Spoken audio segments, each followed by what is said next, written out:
Sage Spider presents The Alchemist by H.P. Lovecraft. High up, crowning the grassy summit of a swelling mound whose sides are wooded near the base, with the gnarled trees of the primeval forest, stands the old chateau of my ancestors. For centuries, its lofty battlements have frowned down upon the wild and rugged countryside about, serving as a home and stronghold for the proud house, whose honored line is older even than the moss-grown castle walls. These ancient turrets, stained by the storms of generations and crumbling under the slow yet mighty pressure of time, formed in the ages of feudalism one of the most dreaded and formidable fortresses in all France. From its matriculated parapets and mounted battlements, barons, counts, and even kings had been defied, yet never had its spacious halls resounded to the footsteps of the invader. But since those glorious years, all is changed. A poverty but little above the level of dire want, together with a pride of name that forbids its alleviation by the pursuits of commercial life, have prevented the scions of our line from maintaining their estates in pristine splendor. And the fallen stones of the walls, the overgrown vegetation in the parks, the dry and dusty moat, the ill-paved courtyards and toppling towers without, as well as the sagging floors, the worm-eaten wainscots, and the faded tapestries within, all tell a gloomy tale of fallen grandeur. As the ages passed, first one, then another of the four great turrets were left to ruin, until at last but a single tower housed the sadly reduced descendants of the once mighty lords of the estate. It was in one of the vast and gloomy chambers of this remaining tower that I, Antoine, last of the unhappy and accursed Comtesse de C, first saw the light of day 90 long years ago. Within these walls and amongst the dark and shadowy forests, the wild ravines and grottos of the hillside below, were spent the first years of my troubled life. My parents I never knew. My father had been killed at the age of 32, a month before I was born, by the fall of a stone somewhere dislodged from one of the deserted parapets of the castle. And my mother having died at my birth, my care and education devolved solely upon one remaining servitor, an old and trusted man of considerable intelligence whose name I remember as Pierre. I was an only child, and the lack of companionship which this fact entailed upon me was augmented by the strange care exercised by my aged guardian in excluding me from the society of the peasant children whose abodes were scattered here and there upon the plains that surrounded the base of the hill. At the time, Pierre said that this restriction was imposed upon me because my noble birth placed me above association with such plebeian company. Now I know that its real object was to keep from my ears the idle tales of the dread curse upon our line, that were nightly told and magnified by the simple tenantry as they conversed in hushed accents in the glow of their cottage hearths. Thus isolated and thrown upon my own resources, I spent the hours of my childhood in poring over the ancient tombs that filled the shadow-haunted library of the chateau,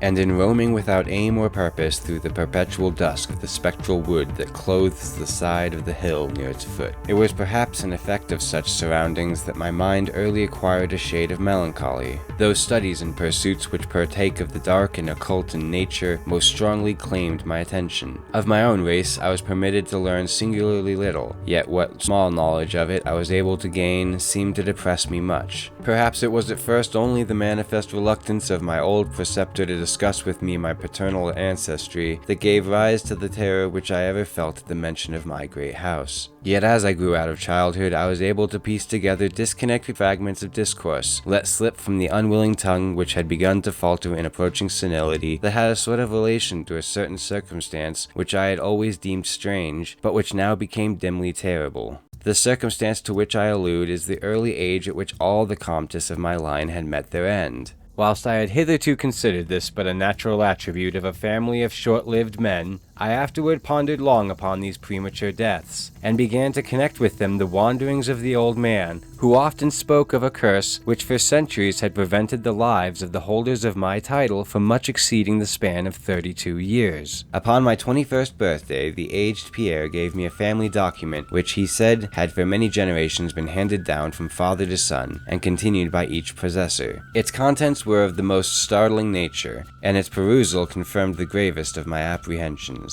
At this time, my belief in the supernatural was firm and deep-seated, else I should have dismissed with scorn the incredible narrative unfolded before my eyes. The paper carried me back to the days of the 13th century, when the old castle in which I sat had been a feared and impregnable fortress. It told of a certain ancient man who had once dwelt in our estates, a person of no small accomplishments, though little above the rank of peasant. By name, Michel, usually designated by the surname of Malvis, the Evil, on account of his sinister reputation. He had studied beyond the custom of his kind, seeking such things as the Philosopher's Stone or the elixir of eternal life, and was reputed wise in the terrible secrets of black magic and alchemy. Michel Malvis had one son, named Charles, a youth as proficient as himself in the hidden arts, and who had therefore been called Le Sorcier, or the Wizard. This pair, shunned by all honest folk, were suspected of the most hideous practices. Old Michel was said to have burnt his wife alive as a sacrifice to the devil, and the unaccountable disappearances of many small peasant children were laid at the dreaded door of these two. Yet through the dark natures of the father and the son ran one redeeming ray of humanity.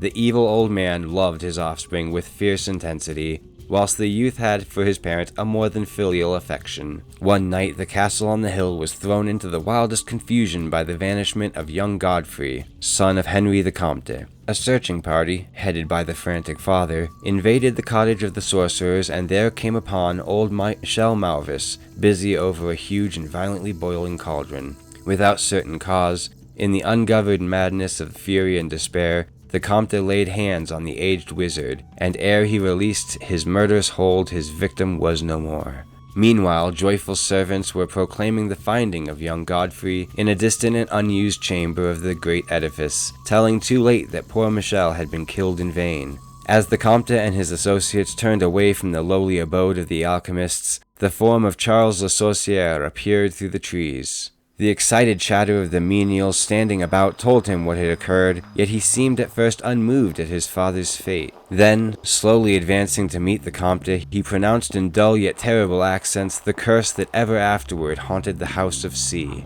May ne'er a noble of thy murderous line survive to reach a greater age than thine, spake he, when suddenly leaping backwards into the black wood, he drew from his tunic a phial of colorless liquid which he threw into the face of his father's slayer as he disappeared beneath the inky curtain of night. The Comte died without utterance, and was buried the next day, but little more than 32 years from the hour of his birth. No trace of the assassin could be found, though relentless bands of peasants scoured the neighboring woods and the meadowland around the hill. Thus time and the want of a reminder dulled the memory of the curse in the minds of the late Comte's family, so that when Godfrey, innocent cause of the whole tragedy and now bearing the title, was killed by an arrow whilst hunting, at the age of 32, there were no thoughts save those of grief at his demise.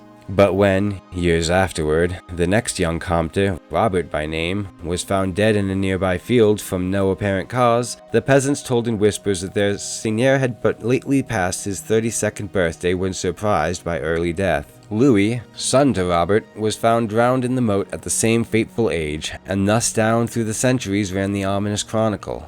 Henrys, Roberts, Antoines, and Armands snatched from happy and virtuous lives when little below the age of their unfortunate ancestor at his murder. That I had left at most but 11 years of further existence was made certain to me by the words which I read. My life, previous held at small value, now became dearer to me each day, as I delved deeper and deeper into the mysteries of the hidden world of black magic. Isolated as I was, modern science had produced no impression upon me, and I labored as in the Middle Ages, as rapt as had been old Michel and young Charles themselves in the acquisition of demonological and alchemical learning. Yet read as I might, in no manner could I account for the strange curse upon my line. In unusually rational moments, I would even go so far as to seek a natural explanation, attributing the early deaths of my ancestors to the sinister Charles Le Sorcier and his heirs. Yet having found upon careful inquiry that there were no known descendants of the alchemist, I would fall back to occult studies and once more endeavor to find a spell that would release my house from its terrible burden. Upon one thing I was absolutely resolved. I should never wed. For since no other branches of my family were in existence, I might thus end the curse with myself. As I drew near the age of 30, old Pierre was called to the land beyond. Alone I buried him beneath the stones of the courtyard about which he had loved to wander in life. Thus was I left to wander on myself as the only human creature within the great fortress, and in my utter solitude my mind began to cease its vain protest against the impending doom, to become almost reconciled to the fate which so many of my ancestors had met. Much of my time was now occupied in the exploration of the ruined and abandoned halls and towers of the old chateau, which in youth fear had caused me to shun, and some of which old Pierre had once told me had not been trodden by human foot for over 4 centuries. Strange and awesome were many of the objects I encountered. Furniture, covered by the dust of ages and crumbling with a rot of long dampness, met my eyes. Cobwebs in a profusion never before seen by me were spun everywhere, and huge bats flapped their bony and uncanny wings on all sides of the otherwise untenanted gloom.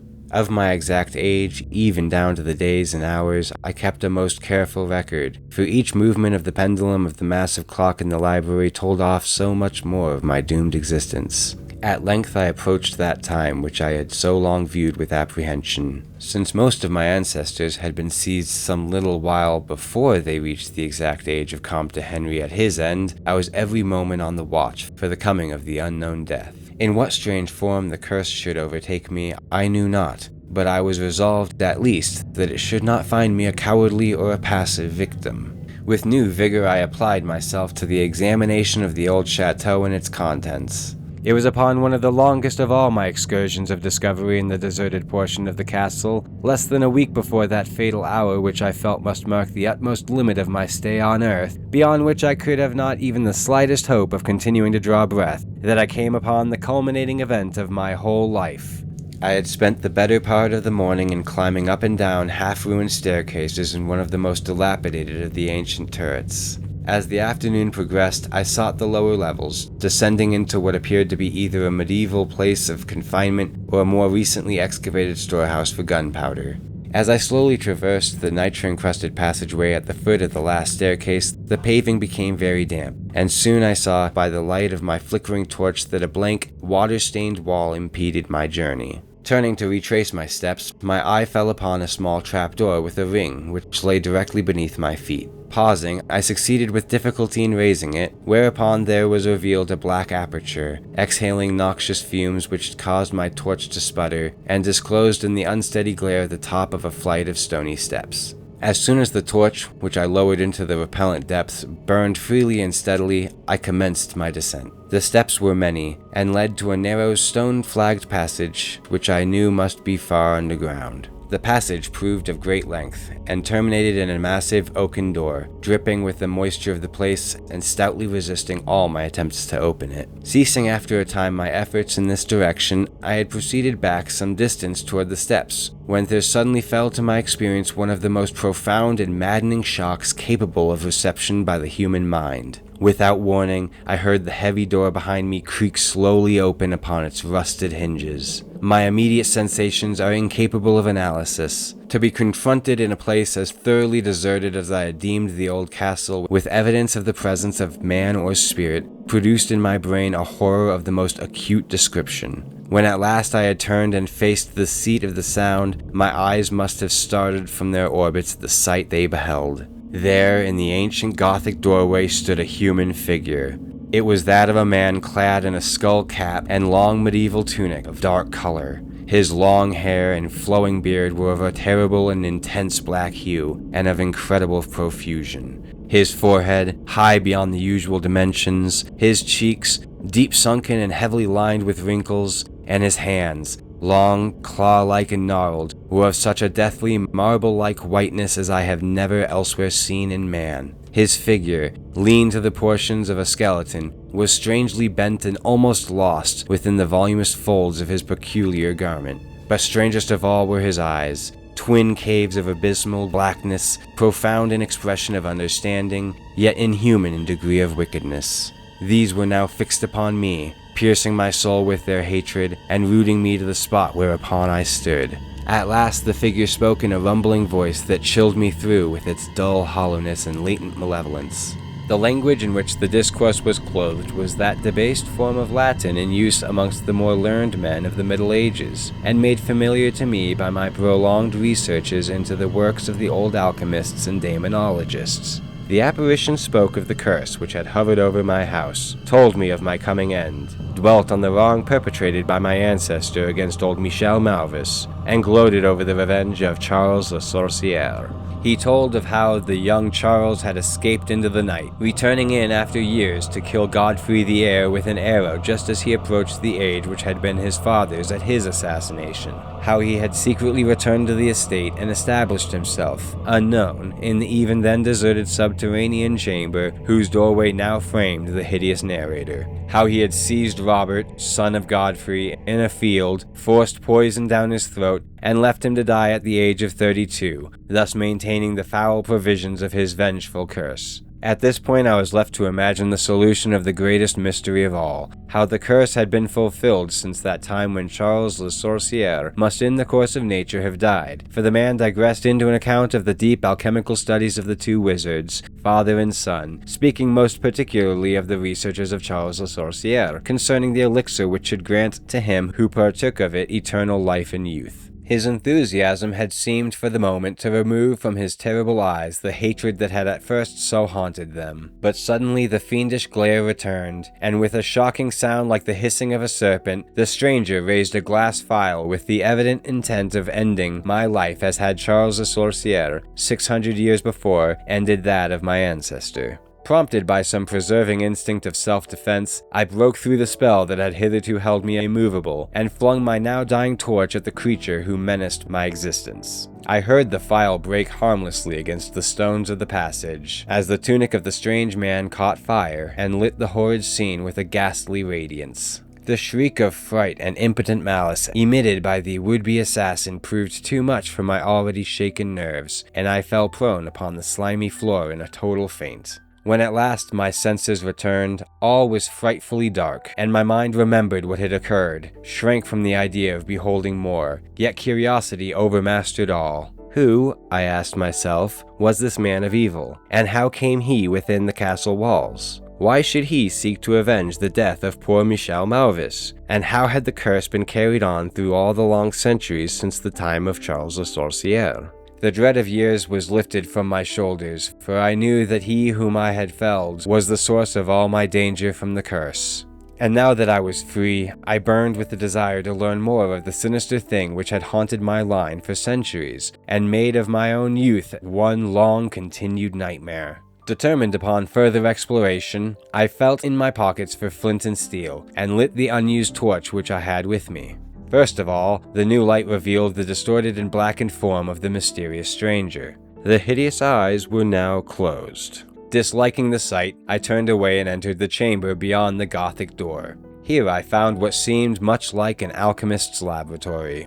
In one corner was an immense pile of a shining yellow metal that sparkled gorgeously in the light of the torch. It may have been gold, but I did not pause to examine it, for I was strangely affected by that which I had undergone. At the farther end of the apartment was an opening leading out into one of the many wild ravines of the dark hillside forests. Filled with wonder, yet now realizing how the man had obtained access to the chateau, I proceeded to return. I had intended to pass by the remains of the stranger with averted face, but as I approached the body, I seemed to hear emanating from it a faint sound, as though life were not yet wholly extinct. Aghast, I turned to examine the charred and shriveled figure on the floor. Then all at once the horrible eyes, blacker even than the seared face in which they were set, opened wide with an expression which I was unable to interpret. The cracked lips tried to frame words which I could not well understand. Once I caught the name of Charles Le Sorcier, and again I fancied that the words years and curse issued from the twisted mouth. Still I was at a loss to gather the purport of his disconnected speech. At my evident ignorance of his meaning, the pitchy eyes once more flashed malevolently at me, until, helpless as I saw my opponent to be, I trembled as I watched him. Suddenly the wretch, animated with his last burst of strength, raised his hideous head from the damp and sunken pavement. Then, as I remained, paralyzed with fear, he found his voice and in his dying breath screamed forth those words which have ever afterward haunted my days and my nights. "Fool!" he shrieked. "Can you not guess my secret? Have you no brain whereby you may recognize the will which has through 6 long centuries fulfilled the dreadful curse upon your house? Have I not told you of the great elixir of eternal life? Know you not how the secret of alchemy was solved? I tell you it is I that I have lived for 600 years to maintain my revenge. For I am Charles Le Sorcier.